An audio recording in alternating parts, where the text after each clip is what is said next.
बीटेड और सीटेड का सबसे महत्वपूर्ण टॉपिक अगर मैं बताऊं तो आपको आज का वीडियो होने वाला है जिसका नाम है वंशानुक्रम और वातावरण। इस वीडियो से आपको 2 से 3 नंबर के प्रश्न मिल जाएंगे। मैं हरप्रीत पटेल आज आपको बताने वाला हूं कि कौन सा पॉइंट इसमें महत्वपूर्ण होने वाला है और कहां से क्वेश्चन बनेंगे। इस वीडियो में हम लोग वंशानुक्रम और वातावरण का अर्थ जानेंगे, परिभाषाओं को ट्रिक से पढ़ेंगे, जो नियम और सिद्धांत है उसके बारे में पढ़ेंगे। तो चलिए शुरू करते हैं अपना वीडियो बिना समय गवाए हुए। सबसे पहला हमारा पॉइंट है कि वंशानुक्रम यानी हेरिडिटी होती क्या है, ये चीज आपको जानना है। उसके बाद और भी सारी चीजें आएंगी, वो भी हम लोग पढ़ेंगे। तो वंशानुक्रम एक पीढ़ी से दूसरी पीढ़ी में गुणों का जाना वंशानुक्रम कहलाता है। ठीक है, यहाँ पर लिखा है एक पीढ़ी से दूसरी पीढ़ी में शारीरिक मानसिक गुणों का जाना या हस्तांतरण होना वंशानुक्रम कहलाता है। वंशानुक्रम को अंग्रेजी में हेरिडिटी कहते हैं। वंशानुक्रम का निर्धारण गुणसूत्रों में उपस्थित जीन्स करते हैं। ठीक है, इस चीज को आप लोग ध्यान रखिएगा। वंशानुक्रम का निर्धारण गुणसूत्रों में उपस्थित जीन्स करते हैं। देखिए वंशानुक्रम की प्रक्रिया कैसे होती है। सबसे पहले अंडाणु आता है, फिर शुक्राणु आता है, ठीक है, फिर युग्मनज बनता है, फिर ब्लास्टोसिस्ट बनता है। ये प्रक्रिया आपको याद रखनी है। ठीक है, अंडाणु, शुक्राणु, युग्मनज और ब्लास्टोसिस्ट, ये ऐसे ही आपको याद रखना है, एग्जाम में पूछा जाता है, यहीं से प्रश्न बनता है। अगला हमारा पॉइंट है गुणसूत्रों की संख्या कितनी होती है। 23 जोड़ी होती है, यानी 46। जोड़ी में 23, वैसे 46।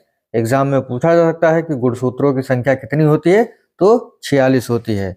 देखिए एक्स एक्स गुणसूत्र वाला क्या होता है, वो होता है आपका लड़की, और एक्स वाई गुणसूत्र होता है आपका लड़का। ये भी एग्जाम में पूछा जा सकता है। जीन देखिए 2 प्रकार के होते हैं, जीनोटाइप और फिनोटाइप। जीनोटाइप क्या होते हैं, ऐसे गुण जो प्रत्यक्ष रूप से दिखाई नहीं देते हैं, जीनोटाइप गुण कहलाते हैं। ठीक है, जबकि फिनोटाइप क्या होता है, ऐसे अनुवांशिक गुण जो प्रत्यक्ष रूप से दिखाई देते हैं, जैसे आंख का रंग, बालों का रंग और हमारी ऊंचाई। देखिए कुछ ऐसे हमारे अनुवांशिक गुण होते हैं जो दिखाई नहीं देते हैं। ठीक है, जैसे हमारा हाव भाव या हमारी सोच जो होती है हमारे पेरेंट्स से मिलती है, लेकिन ये दिखाई नहीं देती है। ठीक है, ये होती है जीनोटाइप। और फिनोटाइप लंबाई, चौड़ाई, रंग, रूप। जैसे कभी कभी जो है लंबाई जो होती है, जब माता पिता की लंबाई कम होती है तो उनकी लंबाई बच्चों की भी कम होती है। ठीक है, और रंग रूप, जैसे रंग का भी इफेक्ट दिखाई देता है, यानी जो प्रत्यक्ष रूप से दिखाई दे वो होता है फिनोटाइप। ठीक है, देखिए अब जो पॉइंट आने वाला है, इससे एग्जाम में प्रश्न बनता है। एग्जाम में प्रश्न बनता है और आप लोग गलत करते हैं। आज जब मुझसे पढ़ के जाएंगे तो गलत नहीं होगा। पॉइंट है हमारा वंशानुक्रम के नियम, बहुत ही इंपॉर्टेंट है, इंपॉर्टेंट, टिक कर लीजिए। समानता का नियम, इस नियम के अनुसार जैसे माता पिता होते हैं वैसे उनके बच्चे होते हैं। एग्जाम में पूछ लिया जाता है कि वंशानुक्रम का कौन सा नियम है जिसमें बताया जाता है कि जैसे माता पिता वैसे उनके बच्चे, समानता का नियम। दूसरा नियम आता है विभिन्नता का नियम, यानी इस नियम के अनुसार बालक अपने माता पिता के बिल्कुल समान न होकर के कुछ भिन्न होते हैं, यानी जो है कुछ भिन्नता होती है बच्चों में। ठीक है, और प्रत्यागमन का नियम कहलाता है बिल्कुल उल्टा, बिल्कुल उल्टा। समानता का नियम यानी जैसे माता पिता वैसे उनके बच्चे। विभिन्नता का नियम कहलाता है कि कुछ भिन्न होते हैं बच्चे इसमें अपने माता पिता से। प्रत्यागमन का नियम, इस नियम के अनुसार बालक अपने माता पिता के बिल्कुल विपरीत होते हैं गुणों में। ठीक है, तो इन 3 नियमों को याद रखिएगा, एग्जाम में पूछा जा सकता है कि निम्न में से कौन सा वंशानुक्रम का नियम नहीं है। तो 3 दिए होंगे, समानता का नियम, प्रत्यागमन का नियम और विभिन्नता का नियम, और एक दिया होगा अनुकूलित अनुक्रिया का नियम। तो आपको कौन सा टिक करना है, अनुकूलित अनुक्रिया का नियम टिक कर देना है। ठीक है, पॉइंट है बहुत प्रतिभाशाली माता पिता के बच्चे कम प्रतिभाशाली होने की प्रवृत्ति, बहुत निम्न कोटि के माता पिता के बच्चे उच्च कोट होने की प्रवृत्ति जो होती है प्रत्यागमन कहलाती है। यानी वही चीज है, मतलब जैसे कभी माता पिता बहुत बुद्धिमान होते हैं, उनके बच्चे जो एकदम भोंदू होते हैं, ठीक है। और कभी कभी जो माता पिता के पास ज्यादा ज्ञान नहीं होता है तो उनके बच्चे काफी होशियार होते हैं। यही है प्रत्यागमन का नियम, ठीक है।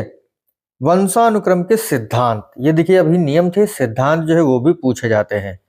लिखा है बीज कोश की निरंतरता का सिद्धांत। देखिए ये बीजमैन महोदय दिए हैं। ये कहते हैं जो बीज कोश होता है ना, वो कभी नष्ट नहीं होता है और वो पीढ़ी दर पीढ़ी चलता रहता है, ठीक है। उसके बाद दूसरा पॉइंट आता है उपार्जित गुणों का असंचरण का नियम। बीजमैन ने दिया है यह सिद्धांत अर्जित गुणों को एक पीढ़ी से दूसरी पीढ़ी में स्थानांतरण नहीं होता है। ये कौन कहता है? उपार्जित गुणों का असंचरण का नियम, जो कि बीजमैन कहते हैं। उसके बाद उपार्जित गुणों का संचरण का नियम, ये लैमार्क ने दिया है। ये कहते हैं अर्जित जो गुण होते हैं वो पीढ़ी दर पीढ़ी संचरित होते हैं, ठीक है। उपार्जित गुणों का असंचरण का नियम, ठीक है, किसने दिया है? बीजमैन ने दिया है। ये कहते हैं गुण जो होते हैं एक पीढ़ी से दूसरी पीढ़ी में नहीं जाते हैं, लेकिन संचरण का नियम जो है किसने दिया है? लैमार्क ने दिया है। ये कहते हैं कि गुण जो होते हैं वो एक पीढ़ी से दूसरी पीढ़ी में जाते हैं। अगला है जीव सांख्यिकी का सिद्धांत, बहुत ही महत्वपूर्ण है, गाल्टन महोदय दिए हैं, एग्जाम में बहुत ही बार पूछा गया है। जीव सांख्यिकी का सिद्धांत गाल्टन महोदय ने दिया। ये कहते हैं बालक में गुणों का हस्तांतरण केवल माता पिता से ना होकर के पूर्वजों से भी होता है। अगर आपसे पूछ लिया जाए कि बताइए ऐसा कौन सा सिद्धांत है जो कहता है कि माता पिता से गुणों का हस्तांतरण ना होकर के उनके पूर्वजों से भी होता है, तो क्या होगा? जीव सांख्यिकी का सिद्धांत कौन दिए हैं? गाल्टन महोदय। एग्जाम में पूछा जाता है और यही आप गलत करते हैं। अगला है मेंडल का नियम। देखिए एक माता पिता से उत्पन्न संतानों में भिन्नता पाई जाती है, इन्होंने सफेद चूहे और मटर पर प्रयोग किया था, ठीक है। एग्जाम में पूछ लिया जाएगा कि मटर पर प्रयोग किसने किया, तो मेंडल ने किया था। ये कहते हैं कि एक माता पिता से उत्पन्न संतानों में भिन्नता पाई जाती है। अगला पॉइंट है हमारा बालक पर वंशानुक्रम का प्रभाव, मूल प्रवृत्तियों पर प्रभाव, शारीरिक लक्षणों पर प्रभाव। देखिए बिल्कुल होता है, मूल प्रवृत्तियों पर भी प्रभाव होता है, शारीरिक लक्षणों पर भी प्रभाव होता है, सामाजिक स्थिति पर भी प्रभाव होता है, चरित्र पर भी, महानता पर भी, वृद्धि पर भी। देखिए वंशानुक्रम ऐसी चीज है जो हर चीज में प्रभावित करती है। जैसे जब वंशानुक्रम के अनुसार हम लोग चलते हैं तो गुणों का स्थानांतरण या हस्तांतरण जो होता है वो होता ही है एक पीढ़ी से दूसरी पीढ़ी में। और ये गुण जो होते हैं शारीरिक, मानसिक, सामाजिक, नैतिक सारे स्तरों पर प्रभावित करता है, ठीक है। वृद्धि, विकास सब में प्रभावित करता है। इस चीज को आप लोग ध्यान रखिएगा। देखिए जो परिभाषाएं हैं वंशानुक्रम की, इसे हम लोग देख लेते हैं और धज्जियां उड़ाएंगे हम लोग परिभाषाओं की। यहां से 1 नंबर का प्रश्न बनेगा और आप लोग गलत करके आएंगे, बिल्कुल गलत करके आएंगे, लेकिन मैं गलत होने नहीं दूंगा। देखिए पॉइंट है हमारा बीएन झा। बीएन झा के अनुसार वंशानुक्रम व्यक्ति की जन्मजात विशेषताओं का पूर्ण योग है। बन जा तू मेरी रानी, बन जा तू मेरा राजा, राजा और रानी बनने का योग है। बीएन झा यानी बनने का, और योग है यानी रानी और राजा बनने का योग है। जैसे आता है वंशानुक्रम व्यक्ति की जन्मजात विशेषताओं का पूर्ण योग है बन जा, बीएन झा। जेम्स ड्रेवर कहते हैं माता पिता की शारीरिक एवं मानसिक विशेषताओं का संतानों में हस्तांतरण होना वंशानुक्रम है। ड्राइवर, जेम्स ड्रेवर में क्या आ रहा है? ड्रेवर यानी ड्राइवर।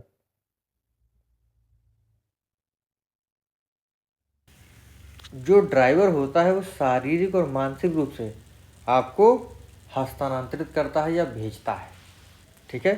इस तरीके से आप इसे याद रखिएगा। थॉमसन यानी आपका बेटा। परिभाषा पढ़ लीजिए, वंशानुक्रम क्रमबद्ध पीढ़ियों के बीच उत्पत्ति संबंधी संबंध के लिए सुविधाजनक शब्द है।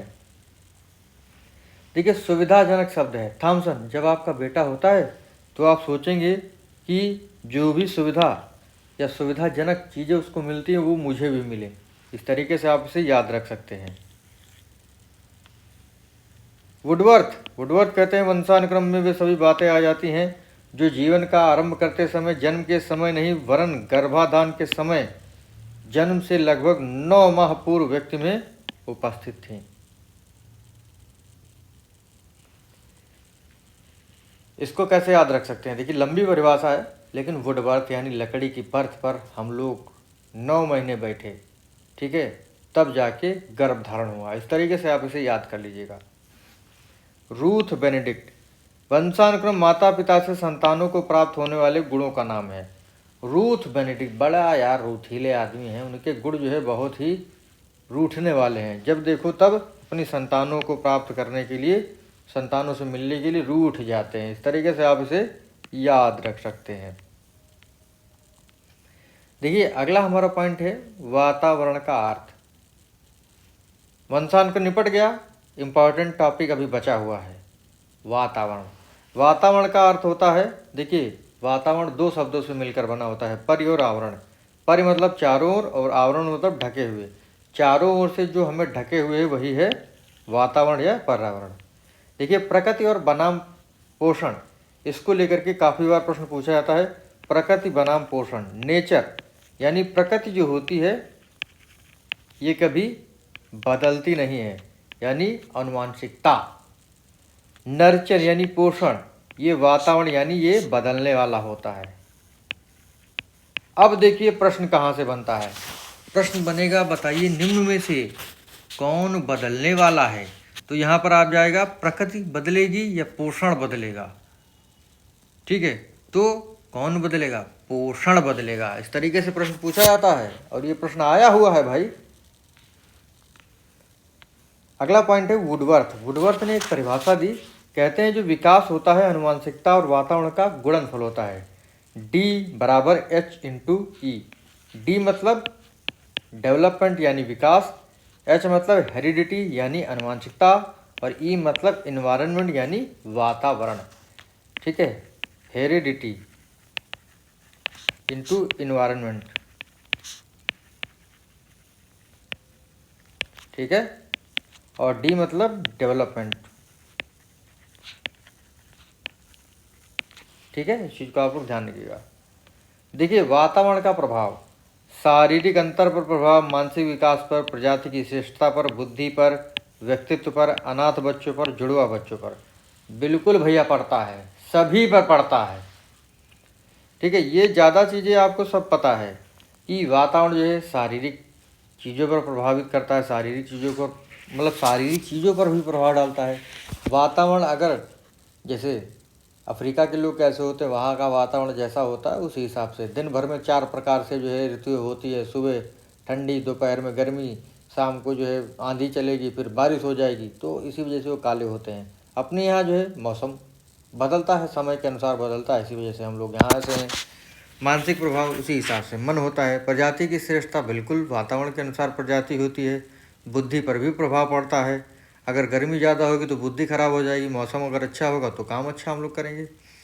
व्यक्तित्व पर प्रभाव, बिल्कुल सही बात, अनाथ बच्चों पर भी प्रभाव पड़ता है वातावरण का।